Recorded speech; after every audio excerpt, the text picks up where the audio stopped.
Hello and welcome to Facios clinic. मैं doctor Irfan, consultant cranio maxillofacial surgeon and consultant facial cosmetic surgeon. Hair transplant में cost factor कैसे बनता है?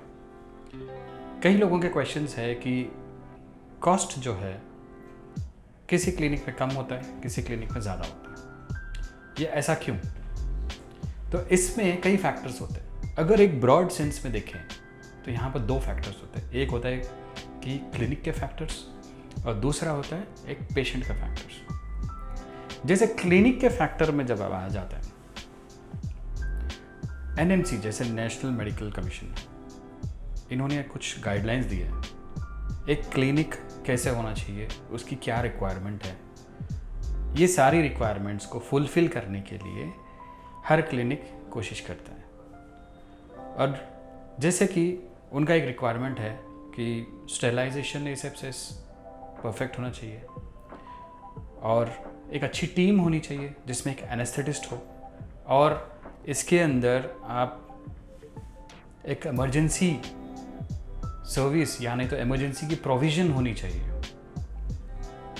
इसके अलावा जो मेंटेनेंस कॉस्ट होता है, ये सब चीज़ों के लिए मेंटेनेंस जो कॉस्ट होता है, ये कॉस्ट तभी ज़्यादा हो सकता है जब ये सारे नॉर्म्स को फॉलो किए जाते हैं। तो ये एक डिसाइडिंग फैक्टर हो जाता है। अब इसके अंदर डॉक्टर्स की एक्सपर्टीज़ भी आ जाती है, टीम की एक्सपर्टीज़ आती है।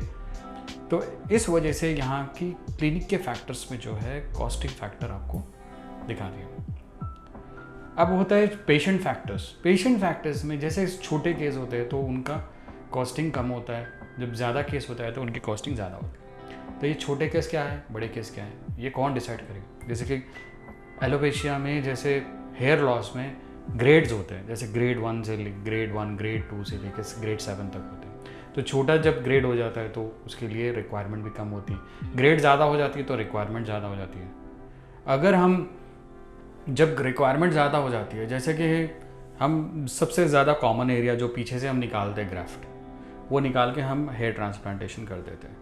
अगर रिक्वायरमेंट ज़्यादा है तो तब एक और डोनर साइड पे जाना पड़ता है, जैसे कि ये बियर्ड एरिया है। तो ये सारे फैक्टर्स जो है आपको बहुत ज़्यादा इन्फ्लुएंस करती है। तो जब जैसे रिक्वायरमेंट, डोनर एरिया भी बढ़ रहा है, रिक्वायरमेंट भी बढ़ रहा है, क्लिनिक की मेंटेनेंस भी बढ़ रही है, तो ये सब चीज़ें जब हम करेंगे तो ऑब्वियसली थोड़ी सी कॉस्टिंग फैक्टर बढ़ जाती है। लेकिन ये सी चीज़ें करना ज़रूरी है। आपको नॉर्म्स भी फॉलो करना ज़रूरी है, पेशेंट की सेटिस्फैक्शन भी ज़रूरी है। ये सब करने के लिए एक कॉस्ट बनती है मिनिमम। तो जब भी एक ऑपरेशन थिएटर ओपन होता है तो एक मिनिमम कॉस्टिंग बन जाती है, चाहे वो ग्राफ्ट कम हो या ज़्यादा हो। अब उसके बाद ये सारी फैक्टर्स जैसे पेशेंट के फैक्टर्स है, तो ये फैक्टर्स बहुत प्ले करती है। जैसे कि अगर ग्राफ्ट कम है तो उनकी कॉस्ट थोड़ी सी एवरेज रहेंगी, अगर ग्राफ्ट ज़्यादा है तो फिर कॉस्टिंग उनकी ज़्यादा बढ़ जाएगी, क्योंकि नंबर ऑफ़ वर्किंग आवर्स बढ़ जाएंगे, टीम एफर्ट बढ़ जाएगी, और इसमें डॉक्टर्स की जो एक्सपर्टीज़ है उसकी बहुत ज़्यादा ज़रूरी है। तो ये सारी चीज़ों की वजह से कॉस्टिंग फैक्टर डिसाइड होती है। अगर आप एग्जाम्पल से मुझे पूछना चाहें कि आपके क्लिनिक में कितना हो सकता है, तो हमारे क्लिनिक में हम कहीं ना कहीं 25 रुपये, जैसे 25 रुपीज़ से लेके 60 रुपीज़ तक का पर ग्राफ्ट की चार्जेस होती है, डिपेंडिंग ऑन ये सारी फैक्टर्स। अब आपको क्वेश्चन होगा कि जब कोई 10 रुपये में कर रहा है तो 12 रुपये में कर रहा है, तो आप क्यों 25 रुपये में? अगर 10 रुपये में कर रहा है, कोई 12 रुपये में कर रहा है, तो आपकी ये रिस्पॉन्सिबिलिटी बनती है कि आप जाएँ उस क्लिनिक में, देखें कि वहाँ की डॉक्टर्स की एक्सपर्टीज़ क्या है, कितने केसेस किए, कितने रिजल्ट्स अच्छे हैं उनके, कितने ख़राब रिजल्ट्स हैं, और उनके पास कोई इमरजेंसी टीम है, कोई एनेस्थीसिया टीम है, या उनकी स्टेरिलाइजेशन के प्रोटोकॉल्स कैसे हैं। और ये सब चीज़ें आप डिटरमाइन करके उसके बाद आप डिसाइड करें। हेयर ट्रांसप्लांट सर्जरी करना आसान है, लेकिन इसको डिसाइड करना एक कॉम्प्लिकेटेड और एक सोफिस्टिकेटेड चीज़ है, जो कि एक एक्सपर्टीज़ के हाथ में ही हो सकती है।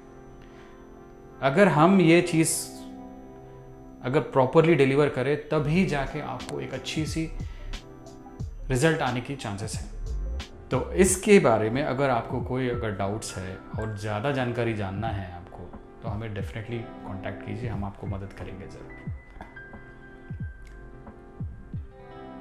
Thank you so much. मैं doctor Irfan from Facials clinic.